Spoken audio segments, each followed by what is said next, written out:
ഇന്ന് ഞാനെൻ്റെ makeup set നിങ്ങൾക്ക് കാട്ടിത്തരാം കേട്ടോ. ഇതാണ് എൻ്റെ ഒരു മേക്കപ്പ് സെറ്റ്. കണ്ടല്ലോ, ഇതാണ് ഫെയർ ആൻഡ് ലവ്ലി. ഇതിലൊരു തേങ്ങയുമില്ല, കാലിയാണ്. ഇത് ഞാൻ ആദ്യം ഇതിടും, എന്നിട്ട് ഞാൻ പൗഡർ ഉപയോഗിക്കും, എന്നിട്ട് ഐലൈനർ കണ്ണിൽ വരയ്ക്കും, എന്നിട്ട് ഐബ്രോ പുരികത്ത് വരയ്ക്കും, എന്നിട്ട് സെബോളിനെടുത്തിട്ട് സിന്ദൂരത്തിൽ മുക്കി ലിപ്സ്റ്റിക്കായി ഉപയോഗിക്കും. ഇതാണ് എൻ്റെ ഈ മൊത്തത്തിലുള്ള ഗ്ലാമറിൻ്റെ രഹസ്യം. അല്ലാതെ ഞാൻ ഇന്ന് വരെ ബ്യൂട്ടി പാർലറിൻ്റെ പടി കയറിയിട്ടില്ല.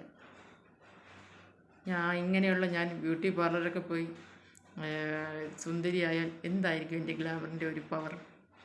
നിങ്ങളൊന്ന് ആലോചിച്ച് നോക്കൂ ഗെയ്സ്. അതാണ് വല്ലഭന് പുല്ലുവായുധം എന്നൊരു ചൊല്ലില്ലേ?